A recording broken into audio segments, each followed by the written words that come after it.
So do you know yourself as a person? Do you know what your life purpose is?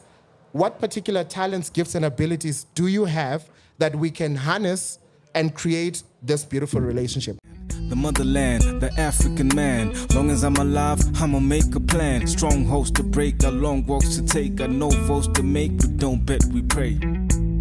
Hey, African man, yeah.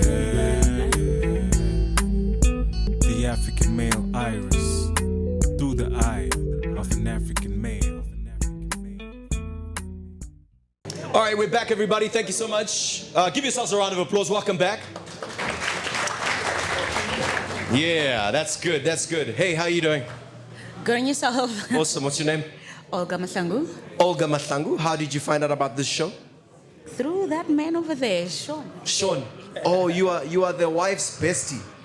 And his bestie, man. And his bestie. I want to be like Sean when I grow up, man. All right, so to kick off this next part of the African Male Iris live podcast, we've got a question from one of our audiences here. Let's go right here. Hi, ma'am. We're ready for you.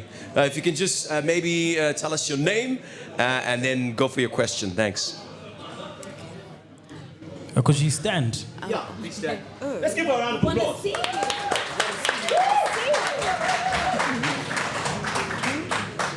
All right. Hi, my name is Bunini. Thank you so much for the questions that you've put through and how eloquently they were put by Sean. So our question here from the two ladies behind me, I'm just representing, right, is... Asking for a friend. I'm asking for a friend.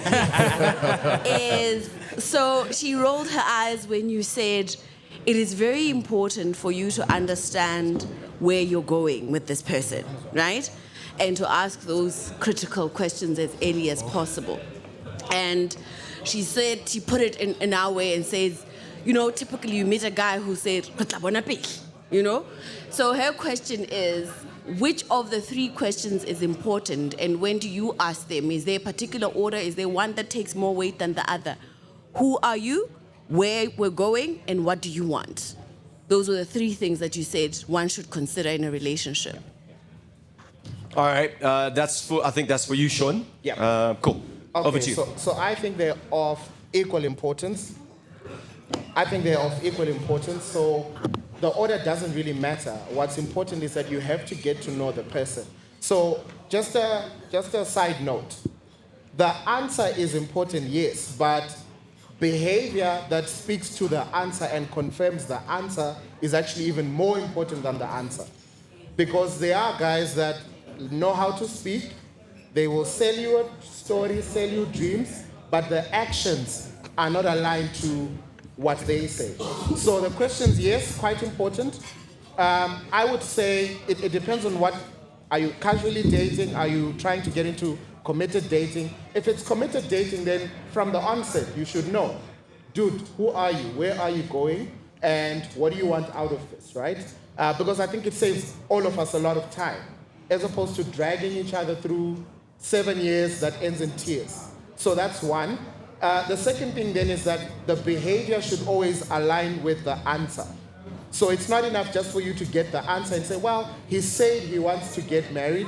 He said he is serious with me. But does the behavior he exhibits on a day-to-day basis, does it align with the answer?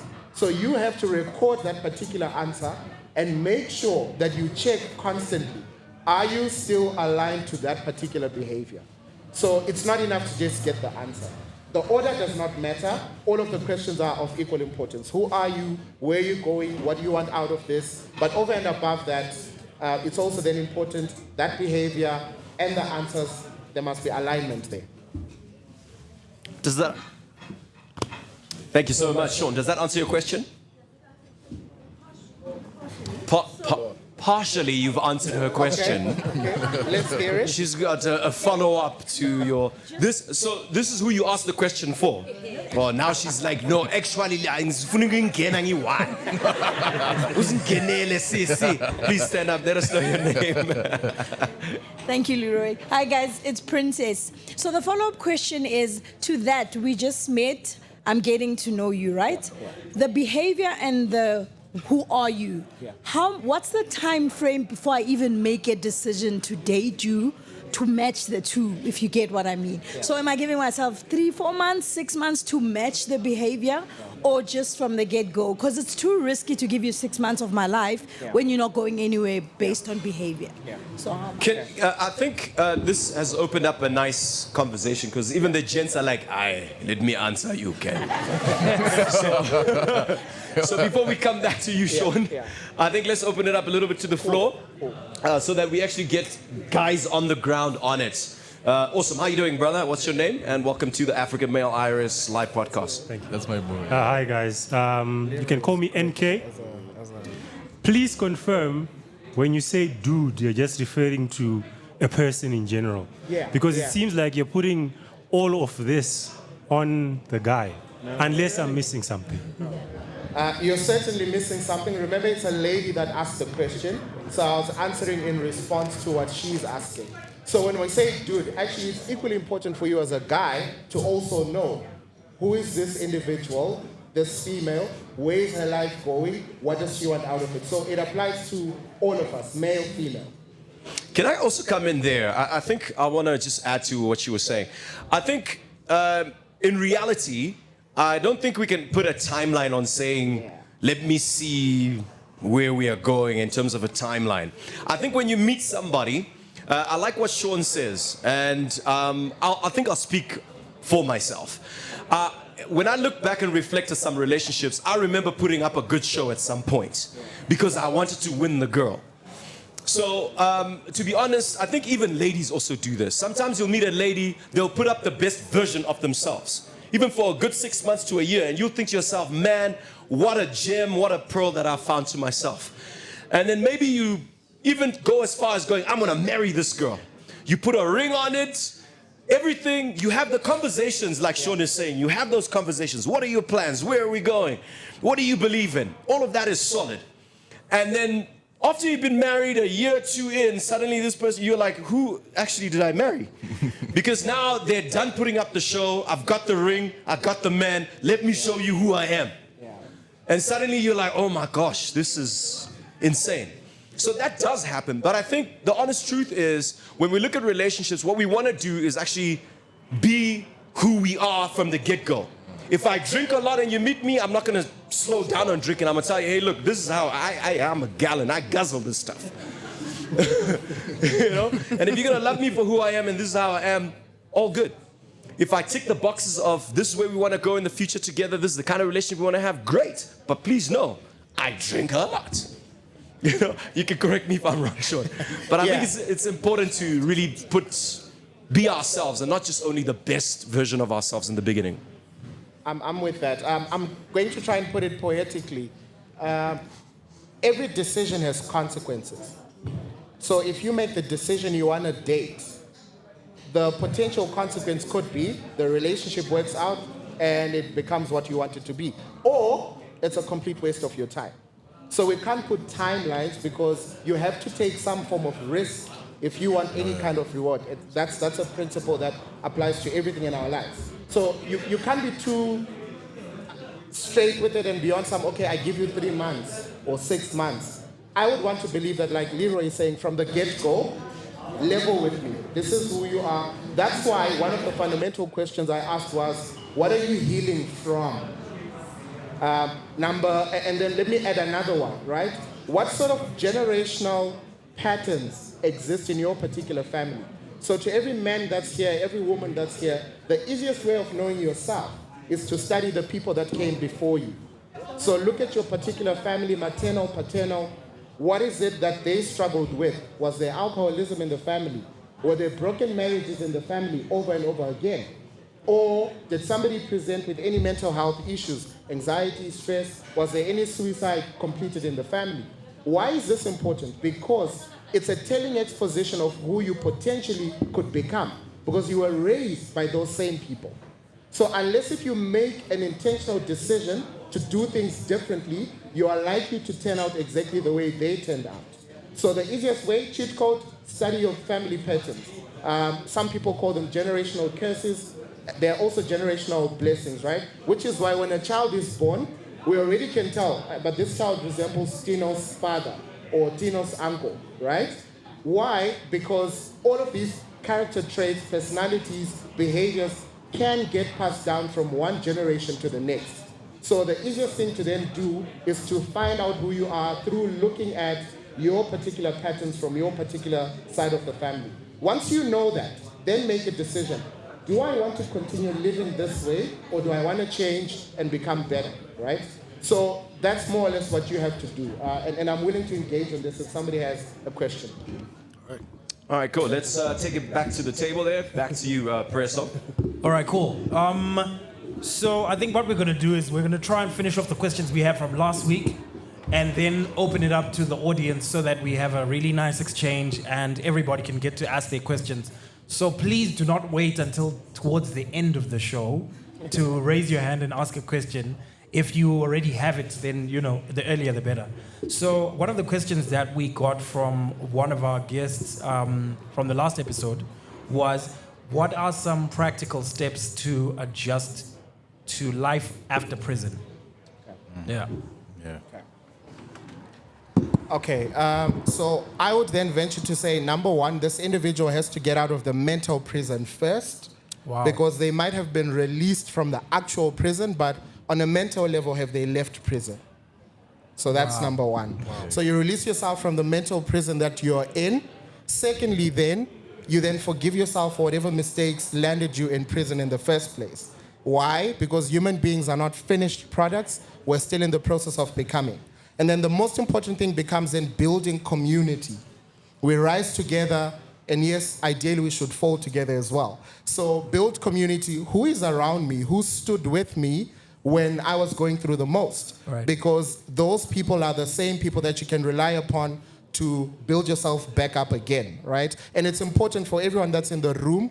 If you go through your contacts, I don't know how many contacts are in your phone. If we take away family, if we just focus on friends, I can assure you the people you can actually bank on, you cannot count them using your two hands. Some of them you think you can count on them until your back is against the wall.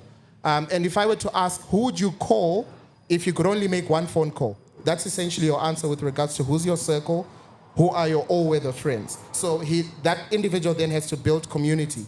And then has to start thinking about, how do I make sure I don't go back down the same path, right? So make sure in terms of legality, you stay on course. You're not doing anything illegal that could land you back in prison again. Over and above that, let's think of an income now. Because a man's got to eat or a woman's got to eat, right? So let's think of incomes and let's think of whatever it is that we can do. The beauty of it now is you actually don't need a CV to make money. There are so many ways of making money. You could make money online. You could start a business. There's so many ways that they could do just to create income to rebuild their life again. And then ultimately then, it's to rebuild their identity. Why? A lot of the times, obviously, there's going to be stigma, potentially even discrimination. And I think most of us are actually from more or less the same cultural background. You know how it is, if somebody has come back from jail already, they were like, do we actually trust this individual or not? So it's important that you rework or re-identify yourself. Who are you again? The question comes back, who are you? That question changes over time. It changes also through various seasons. There are seasons where you are certain of who you are, but the traumas that come through make you question who you are. So you constantly have to ask yourself, who am I? You constantly have to ask yourself, what are my values? Because values then become your North Star, if you will. The one thing that guides you home, even when you've forgotten where home is. Okay, sorry. Good night. Just before we get to you, Prayer, is there anybody who's actually dated anybody who's been to prison? An ex-con? Yeah? You dated two people at this? No, I'm kidding. She specializes.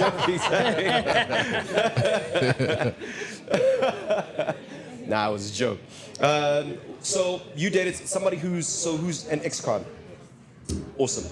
Did you find that some of the stigmas that Sean is talking about you experienced even whilst you were dating this one of them? 100%. And the struggle for them, like Sean was saying, the forgiving of self, one struggled with that. Integrating back into society, because we dated while he was in there, then got released. and couldn't integrate, like, and that's where the relationship ended, because how do I relate with him now that he's out? And the sexual demand, I couldn't meet up to. So there's a lot of struggles. And do you really believe that they didn't do the crime? Like, because when you met them having been in prison, how sure are you that they really did or didn't? So it's emotionally taxing to both parties. Thank you so much. Thank you so much for your openness about that. I'm sure there's somebody else who's also dated a guy and they're like, I'm not putting my hand up. So thank you so much for that. Prayer, over to you. Should I ask? Okay, Sean, I wanted to ask, do accountability partners play a role in... No, it's not picking me out. All right, cool. I was saying, Sean, do accountability partners also play a role in, bettering your life after prison? Yeah. So accountability partners are a cheat code, so definitely yes. And not just for somebody that's coming from prison, even for all of us. If you want to improve in any area of your life, you need an accountability partner. Say, for example, you want to lose weight and you want to go to the gym, you need to find an accountability partner. Maybe you want to become a better lover, better communicator, find an accountability partner. Why is that important? As human beings, sometimes we go through a lot, right? And so we tend to forget ourselves sometimes. And sometimes we forget what we've committed to do. So that accountability partner then becomes the person that says, hey, listen, you said you're going to do this, so can this actually be done? And that's ultimately how one improves. So definitely, if I'm coming from prison, I would definitely want an accountability partner, somebody that keeps me on the straight and narrow. And I would also then want, it's part of what I was saying, build community, right? Your community could also essentially become your accountability partner. So that's essential. But it's a cheat code, like I'm saying, that applies to all facets of our lives, regardless of your circumstances. Okay. All right, so my second question, while we prepare to move to Tino's questions as well, is this was from our social media. So we also have some social media platforms, and we always try to be active there. So if you have any other questions that you might not be brave enough to speak about in public, but you'd like to ask us, you can also follow us and talk to us there. So the question is, why do men ghost women? Yeah, we actually got about 3 people who kind of asked about the ghosting thing, and we're like, okay, yeah, we're gonna have to address it. So maybe you can, It actually happens for a multiplicity of reasons. It could be that it's for self-preservation purposes. Right. So sometimes, when you meet a girl and you're in that season of your life where you don't know where your life is, whether you're coming or going. Right. And she's got everything sorted out and figured out. So you're like, I don't think this is going to work. So a lot of people then disqualify themselves. A lot of men disqualify themselves. And so it then takes one's emotional intelligence to say, listen, let's actually have a candid conversation where I tell you, listen, I'm sorry, it's not you, it's me, but it's over, right? Yeah. And when it happens that way, people don't always believe it, but it's self-preservation sometimes. Right. Sometimes also it's just a lack of emotional intelligence. If I refuse to take responsibility for the actions that I engage in, for example, and you're somebody that calls me out all the time, then I decide, let me duck. Or if I actually don't have the emotional capacity to have a discussion with you to say, listen, I'm a little bit worried about whether this is actually going to work out or not. And then I just decide, let me dip, right? So it's a whole lot of reasons, but for me, it speaks to sometimes self-preservation. Sometimes you're trying to avoid hurting the next person. But I want to just encourage the gents. Guys, it's okay to tell them it's not working out. Ne?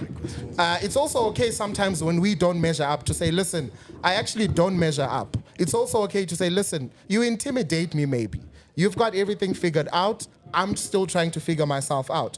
And ladies, I gave you a cheat code earlier on. I said it would be prudent to find someone or to be with someone that at the very least, has an idea of who they are and what their life purpose is. Because if you're sorted and I'm not, and I'm supposed to be partly the leader in this relationship, then obviously it's going to be intimidating on my end, and I'm going to duck. I think Sean needs to write a book called The Cheat Code to Life. Because my cheat code is a lot. I got a cheat code. So I want to ask, ladies, is there anybody who's been ghosted? Or guys, is there somebody who's ghosted a woman lately? Don't be shy. You've been ghosted before.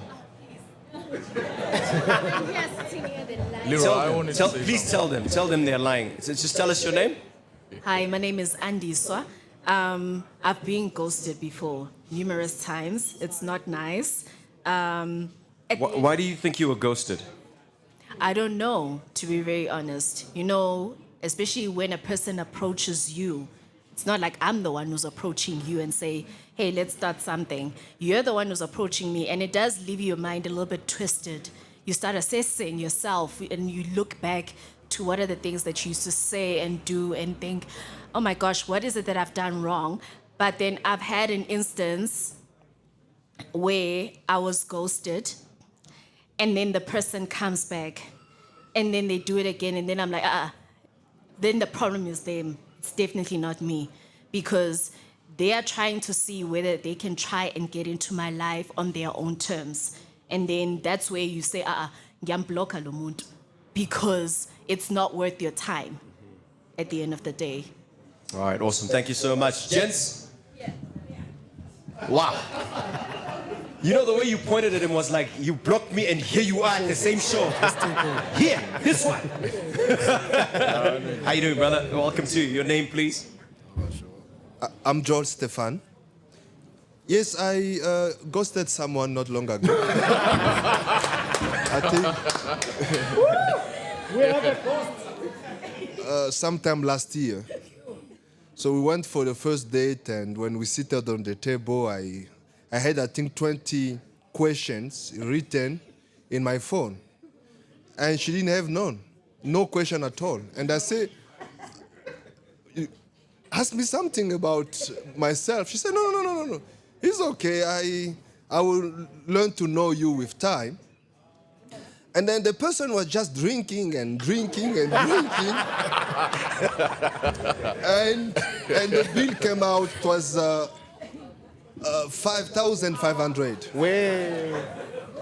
And when I look what I had on that thing, it was just, I think, 300 rand from myself.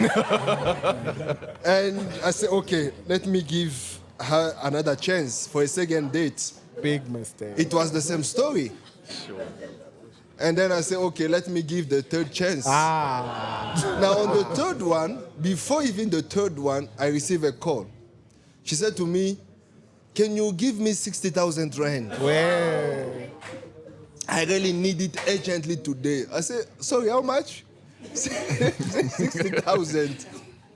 And then I said, okay, let me think about it. And then the next day she called me. She was so angry. Oh, I'm in need. I need to put that money in my business. I came to you. You didn't do anything about it. And after that call, she was blocked. Yeah. She was blocked. No, she deserved it. Yeah. I think we all agree with that blocking, brother. And as much as we all agree with you regarding the blocking, I think it's also quite critical that from the get-go, if you're sitting with somebody, I think we live in quite an expressive time. Yep. I would like to believe, right?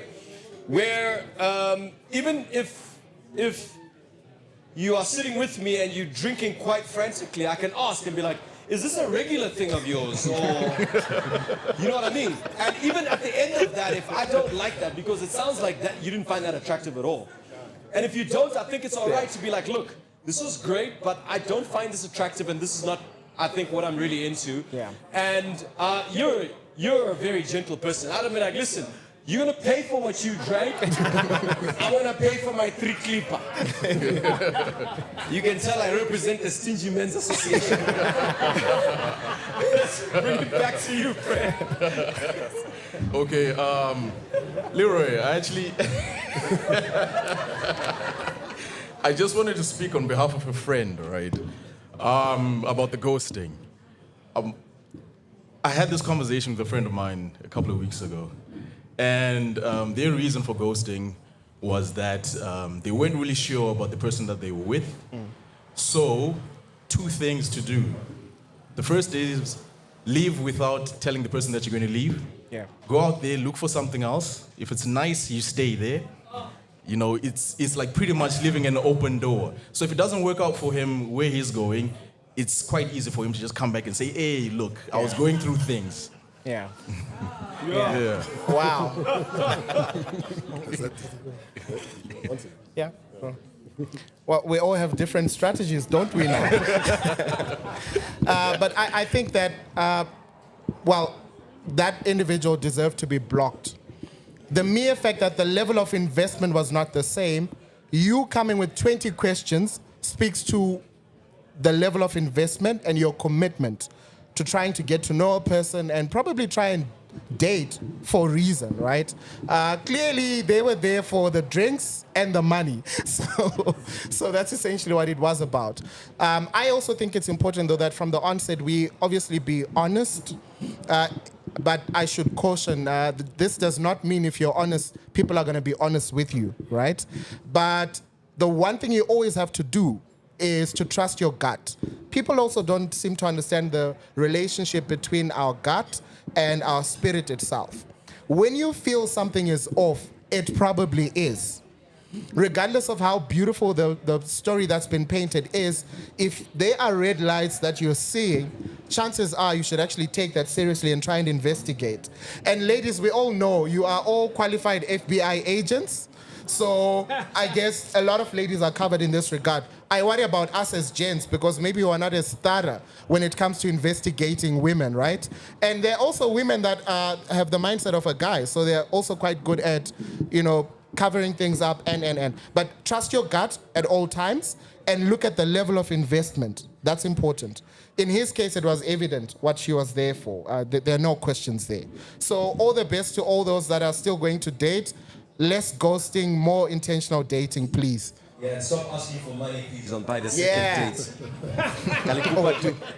Yeah, I mean, I often hear a Leroy, lot of gents complaining there's about actually it. one thing I had forgotten. Yes. Sometimes people ghost you because they don't want to tell you how bad you are.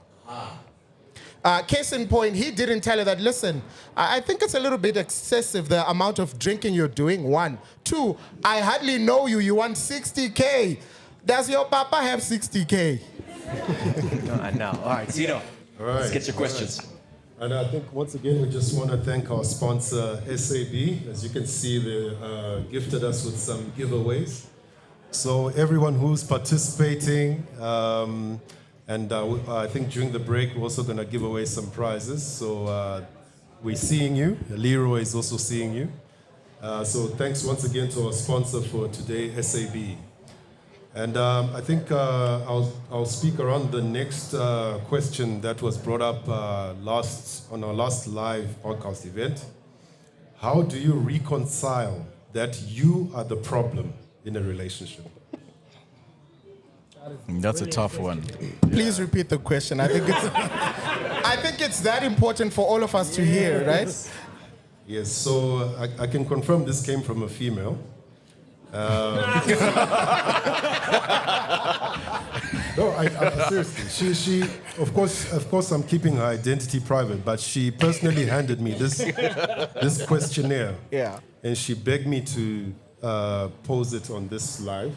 Yeah. To say, how do you reconcile that you are the problem in a relationship?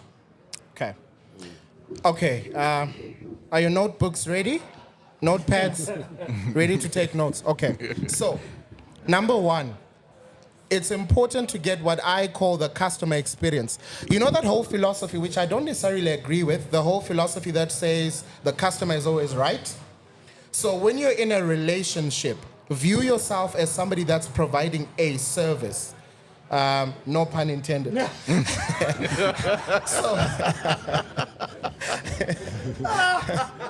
Prayer, come down. Prayer, behave. So, because you're providing a service, it's important that you get feedback from your client, who's your partner in this regard, with regards to how well are you doing in that particular relationship. So, once you allow the customer experience to happen, then you're able to get feedback. So from time to time, this is something that I teach a lot of my clients, but I do it as well with the wife. We have what we call introspection Sundays, right?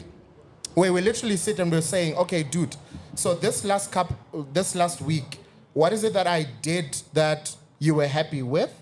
What is it that I need to improve upon?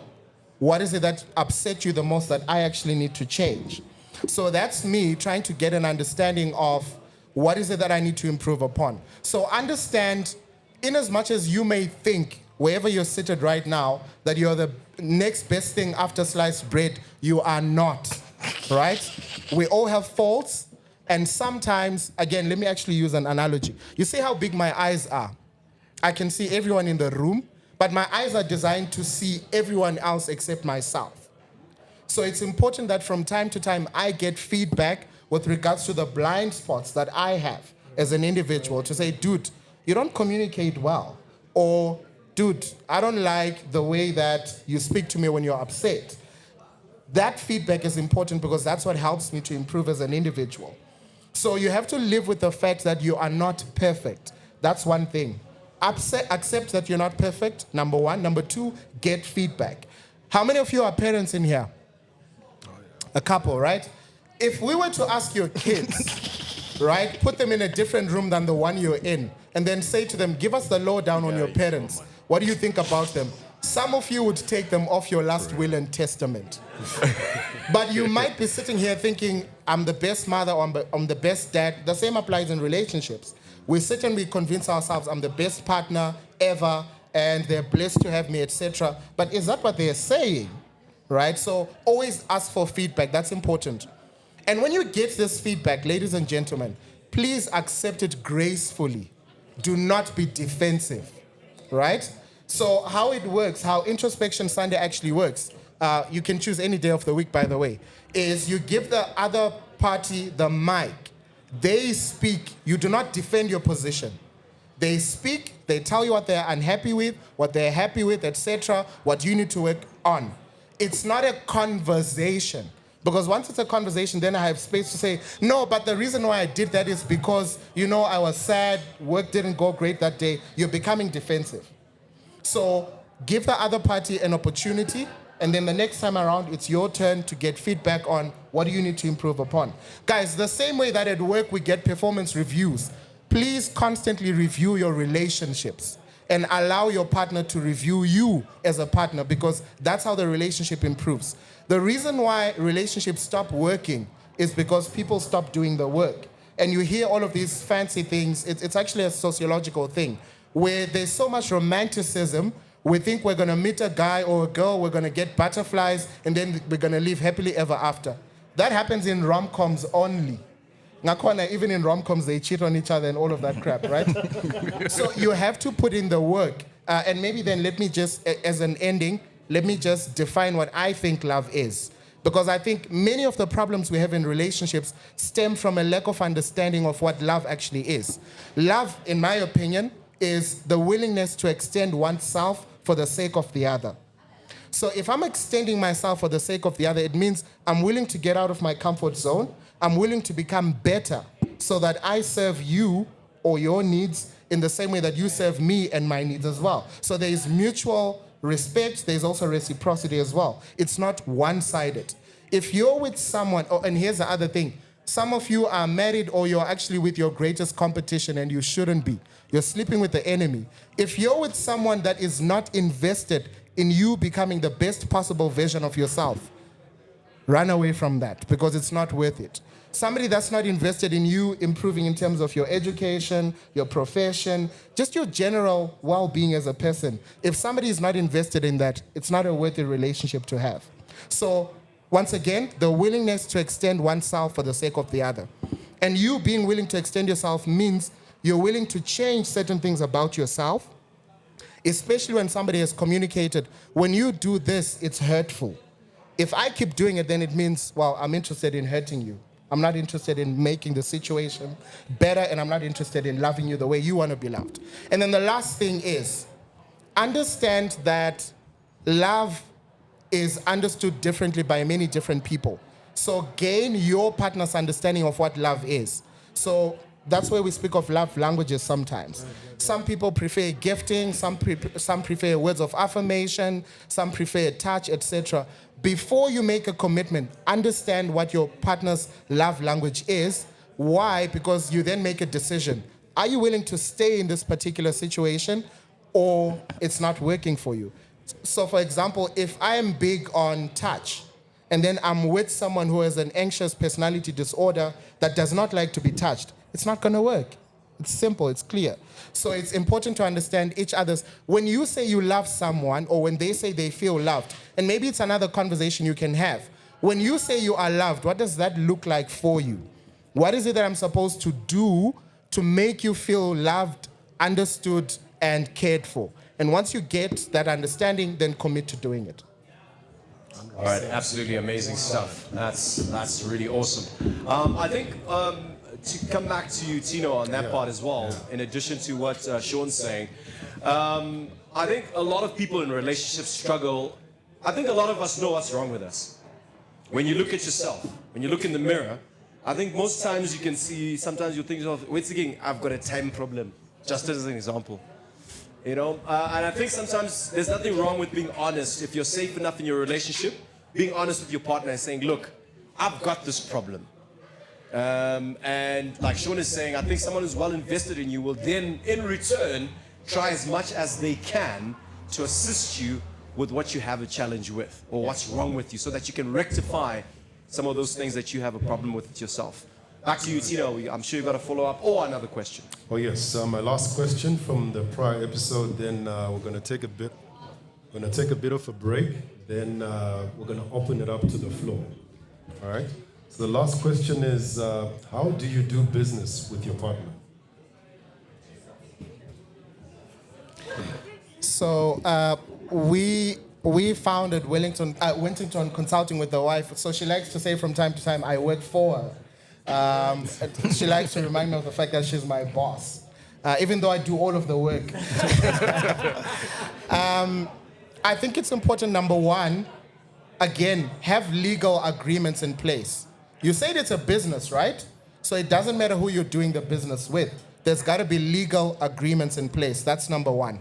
Number two, there's got to be clear communication, as well as specific goals that you set. What are we trying to accomplish? And we also have to do away with any role confusion that might be there. So we've got to discuss roles. What role are you going to play? What role am I going to play? And then we need a document that governs this coalition, no pun intended.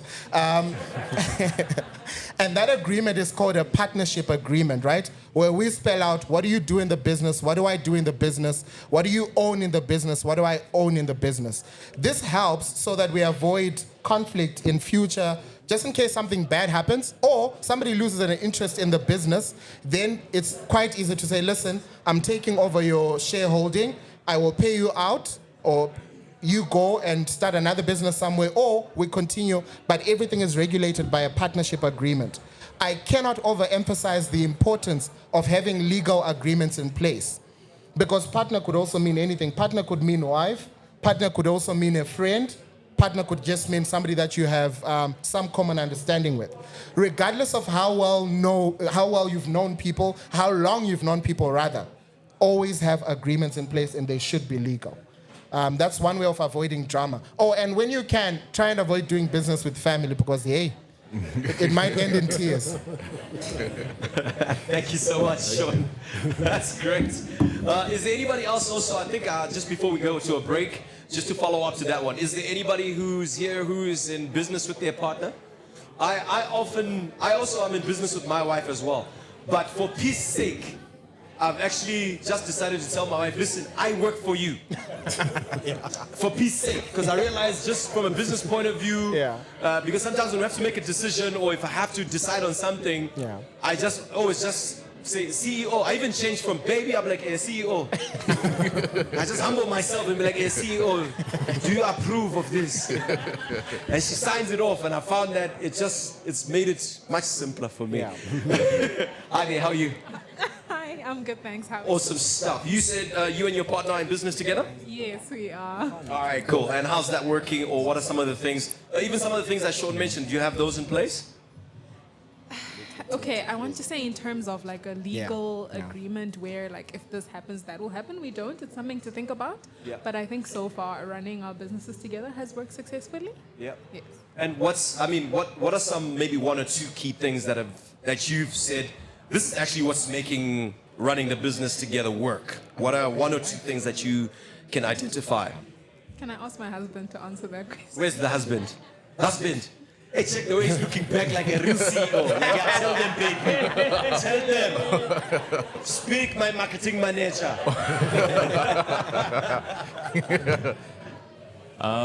I think on my side, there's something that you said, Sean, about being invested in what you. There's something about being invested in the success of the union, right? And if you are invested in the success of the union, then your partner's business becomes your business in essence, right? Because their success becomes your success, right? And at the same time, you want to just make sure that in the same way that you would expect support for your own hustles, that you are also giving, what you want to receive. Yeah. And then I think on our side, the other thing that's also worked is also just exposing each other to what the other one is doing. Because back in the day, so I'll give this as an example. We produce a lot of podcasts, right? And back in the day, I would go home and I would tell my wife, oh, this was how my day went. Production is this difficult, this is right, this is wrong.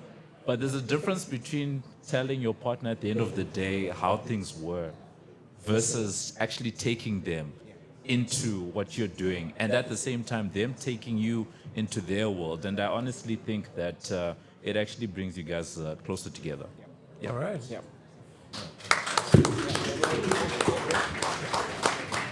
All right, so we want to thank everybody who's just contributed so far, and a big shout out again to Sean for such brilliant responses. Yes. I can see your wife. I can see your wife making noise. She's like, yes, the business is gonna boom. Right. I just wanted to give a special shout out to the man who actually produced the first season of our podcast, who's actually here with his wife, and they were the ones who worked together, and they just gave their comment. So a big special shout out to Mudiwa. Yeah, it is great that we're actually all here reunited at the same place. So we are going to take a break. I think Leroy is just going to give us a bit more details on that. But yeah, we're going to take a break and come back. All right, awesome. So we're going to take a break. Please get yourself some drinks, order some chow. We'll be back. So if you do have questions, please prepare your questions so that we can take those questions and we can have a good show. Otherwise, thank you so much, everybody. We'll be back just after this break. The motherland, the African man. Long as I'm alive, I'ma make a plan. Strongholds to break, got long walks to take, got no votes to make. We don't bet, we pray. Hey, African man, yeah.